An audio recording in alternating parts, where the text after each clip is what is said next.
श्री स्वामी चरित्रसारामृत पंचम अध्याय। ओम श्री गणेशाय नमो नमः।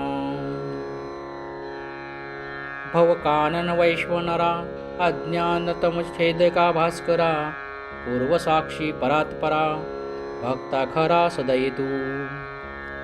गंगाजळ जैसे निर्मळ तैसे तुझे मन कोमल, तुझची सत्विता प्रेमळ सत्वर त्या ते पावसी। विशेष गंगाजळाहून आपुले असे महिमान, पाप ताप आणि दैन्य तुमच्या स्मरणे निवारती। स्वामी चरित्र कराया श्रवण, श्रोते बैसले सावधान प्रसंगाहुनी प्रसंग पूर्ण रसभरित पुढे पुढे। ज्याचे सबळ पूर्व पुण्य तया झाले स्वामी दर्शन, ऐसे चोळ्याप्याधी करून भाग्यवंत सेवे करी। अक्कलकोट नगरात एक तपापर्यंत स्वामी राजवास करीत भक्त बहुत झाले। वार्ता पसरली चहूकडे कोणासी पडला साकडे, धाव घेती स्वामीकडे राजे राजवाडे थोर थोर। म्हणती भोसल्यांचे भाग्य परम, स्वामी रत्र लाभले उत्तम। नृपती ही भक्त स्मित, स्वामी चरणी चित्त त्याचे। तेव्हा किती एक नृपती स्वामी दर्शन घेऊ इच्छिती, आणि आपुल्या नगराप्रती आणू म्हणती तयासी। बडोद्या माझी त्या अवसरी मल्हारराव राज्याधिकारी, एकदा त्यांचे अंतरी विचार ऐसा पातला। अक्कलकोटाहुनी स्वामीसी आणावे आपल्या नगरासी, मग कोणे एके दिवशी विचार ऐसा पातला। दिवान आणि सरदार मान करी तैसे थोर थोर, बैसले असता समग्र बोले नुपवर तया प्रती। कोणी जाऊन अक्कलकोटासी येथे आणील स्वामीसी, तरी आम्ही तयासी इनाम देऊ बहुत।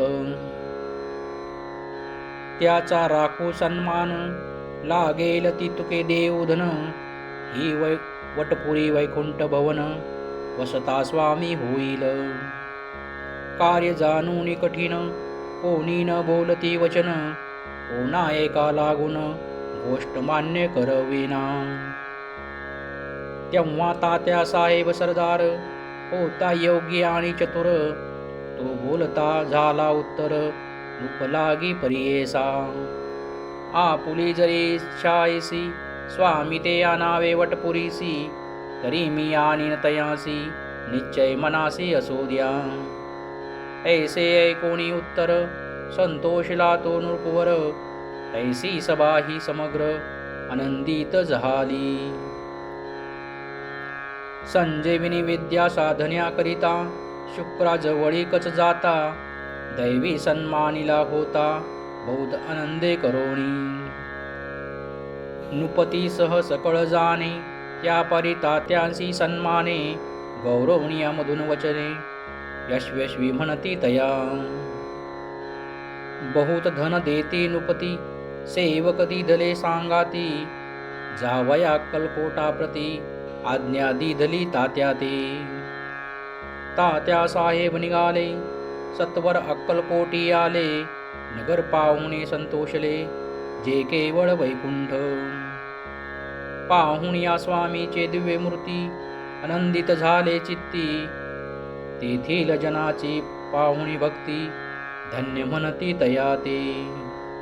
अक्कलकोटीचे नृपती स्वामी चरणी त्यांची भक्ती, राज्य घराण्यातील युवती त्याही करीती स्वामी सेवा। आणि सर्व नागरिक तेही झाले स्वामी सेवक, त्यात वरिष्ठ चोळ्याप्याधिक सेवे करी निश्चिम। ऐसे पाहुणी तात्यासी विचार पडला मनासी, या नगरातून स्वामीसी कैसे नेऊ आपण। अक्कलकोटीचे सकळ जन स्वामी भक्त झाले पूर्ण, स्वामीचेही मनरमेन गेले ऐसे ह्या ठाया। प्रयत्नांसी परमेश्वर प्रयत्न कार्य होई सत्वर घडोनी या युक्ती थोर कार्य आपण साधावे ऐसा मनी विचार करोनी कार्य अरिम्बिले तात्यांनी संतुष्ट राहावे सेवक जनी ऐसे सदा करीताती करोनी नाना पकवाने करीती ब्राह्मण भोजने दिदली बहुसाल दाने याचक धने तृप्त केले स्वामीची या पूजे प्रती नाना द्रव्य समर्पिती जेने सेवे करी संतुष्ट होती ऐसे करीती सर्वदा प्रसन्न व्हावे भक्त वत्सले कार्य साधावे आपुले म्हणून या नाना उपाय केले द्रव्य वेचिले तात्यांनी ऐसी याने काही न झाले केले ती तुके व्यर्थ गेले तात्या मने खिन्न झाले विचार पडला तयासी मग लढविता एक युक्ती एकांती गाठोने चोळ्याप्या प्रती त्याज लागे विनंती करीती बुद्धिवाद सांगती त्या जरी तुम्ही समर्थासी घेऊन याल बडोद्यासी मग मल्हारा वादरेसी इनाम देतील तुम्हा ते मान राहील दरबारी आणि देतील जहागिरी ऐसे नाना प्रकारे चोळ्याप्या ते सांगितले द्रव्येन सर्वे वश चोळ्याप्यासी लागली आशा तयाच्या अंतरी भरवसा जहागिरीचा बहुसाल मग कोणे एके दिवसी करीत असता स्वामी सेवेसी यतिराज त्या समयासी आनंद वृत्ती बैसले चोळाप्याने कर जोडणी विनंती केली मधुर वचनी कृपाळू होऊनी समर्थांनी बडोद्या प्रती चलावे